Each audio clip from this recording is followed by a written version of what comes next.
Primero, algo en general. El Padre una y otra vez va a hablar del educador educado. Necesitamos educadores educados. O sea, ¿qué es lo primero en este educador?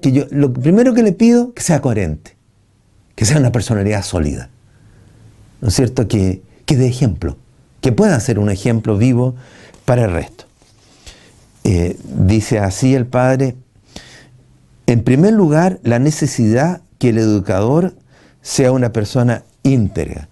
Si la educación, como se señaló anteriormente, se concibe como servicio a la vida, entonces es básica la exigencia que el educador posea vida en sí mismo. O, dicho en otras palabras, que posea autoridad moral. Es algo en el cual todos estamos de acuerdo, ¿no es cierto? No hay nadie que no esté de acuerdo en esto. Pero por Dios, ¿qué cuesta? De otro modo, continúa el Padre, podrá enseñar, explicar o exigir, pero sus palabras carecen de poder plasmador. No convencerán ni lograrán entusiasmar a los educandos. Clarísimo. En segundo lugar, va a decirnos el Padre, este educador que posee autoridad moral, la actitud fundamental de este educador es la paternidad y o maternidad sacerdotal. ¿A qué se refiere esto? Lo vamos a ver en detalle. El educador está llamado a ser padre, porque está llamado a engendrar vida. En tercer lugar, ahonda siempre lo mismo.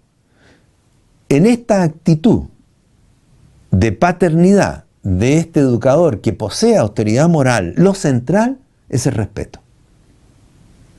Y esto es algo que lo acentúa el Padre, yo creo, como pocos educadores. Voy a leerles aquí algo que es un texto muy lindo para mí, digamos, para todos nosotros, creo. En el libro de pedagogía, en los libros de pedagogía, normalmente encontramos abundante material sobre el amor pedagógico. Por eso, en las reflexiones que haremos ahora, lo dejamos de lado, en estas reflexiones que está haciendo en ese momento. Por el momento nos concentramos más en el respeto, pues me parece que el respeto es más necesario que el amor. Por cierto, que si consideramos ambos afectos como un todo orgánico, sabemos bien que no se da el amor sin el respeto y que no hay respeto sin amor. Si los separamos metódicamente y los vemos en el contexto de la mentalidad actual, o sea, en el contexto de lo que pasa hoy día, vemos en este contexto de la materia actual, debemos decir que hoy en la educación lo más esencial, especialmente tratándose de la educación de la juventud, es el respeto. Ese respeto de parte del educador que obtiene como respuesta el respeto en el educando. Y por último, vamos a, si nos alcanza el tiempo, porque ya se puede hacer muy largo, vamos a referirnos a una última cualidad, ethos del educador. Es una persona íntegra, ¿no es cierto?, que es padre o madre, que ama respetuosamente, que transmite respeto, que irradia respeto y que está en íntima unión con el Señor. O sea, su alma en el fondo tiene que ser el Espíritu Santo, que es el Espíritu del Señor, el gran educador. Vamos entonces a adentrarnos a analizar un poquito más de cerca esto que el Padre expone en sus cursos. Lo primero, necesitamos educadores educados. ¿Por qué? La razón fundamental ya la acabamos de escuchar, porque yo tengo que tener vida para dar vida. Pero ¿por qué especialmente hoy? Porque hoy día existe una extraordinaria crisis de la palabra. No creemos en lo que se dice. No le creemos a los políticos, ¿no es cierto? No les creemos muchas veces a los gobernantes, no les creemos tampoco a veces a los sacerdotes, no creemos. ¿Por qué?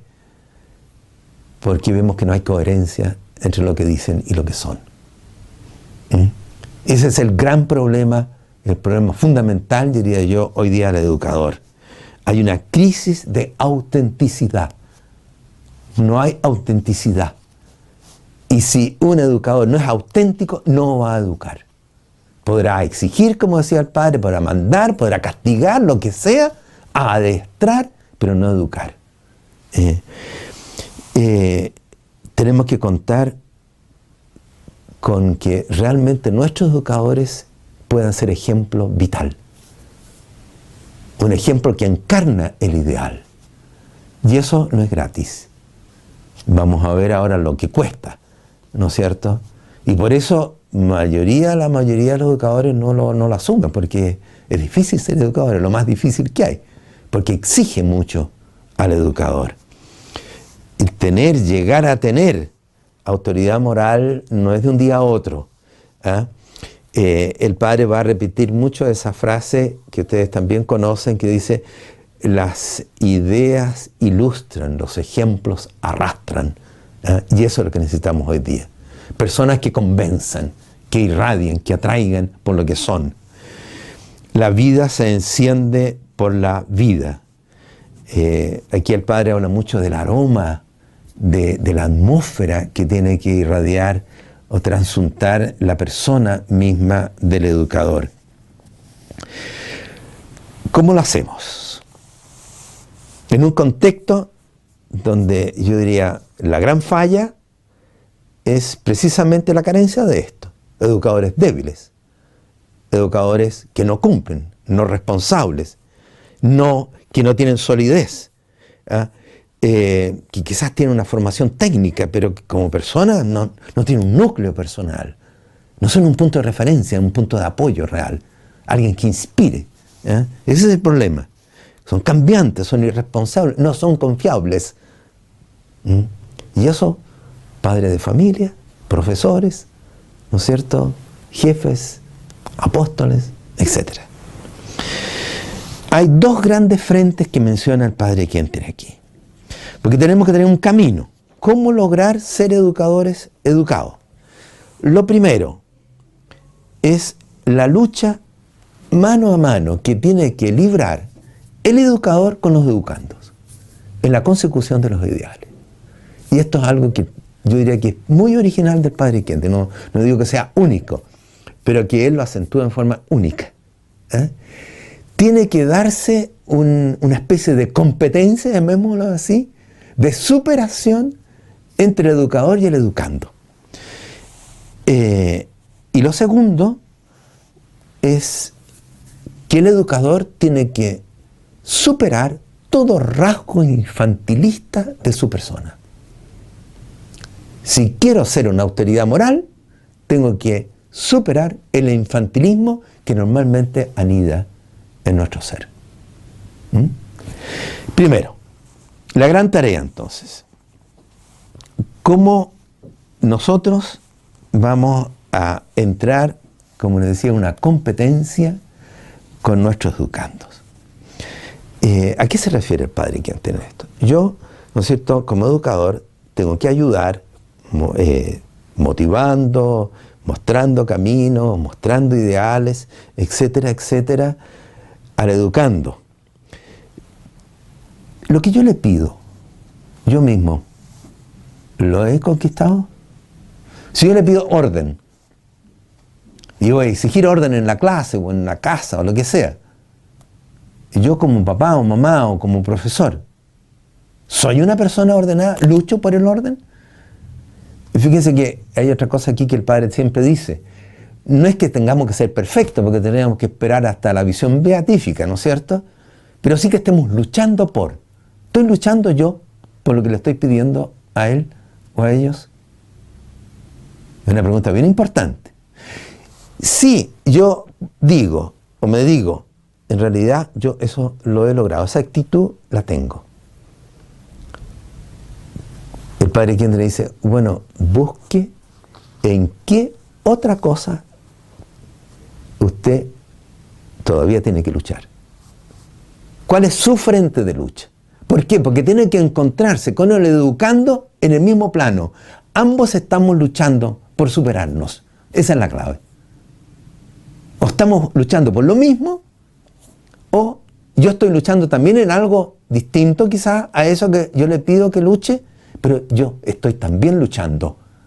Y tengo que ser ejemplo de lucha por el ideal, de conquista de los ideales, de superación de mí mismo. Miren lo que dice el Padre aquí. Y esto es algo también nuevo, que dice, mi lucha no solamente tiene que ser con mi cabeza y mi voluntad, tiene que brotar desde lo más íntimo de mi ser.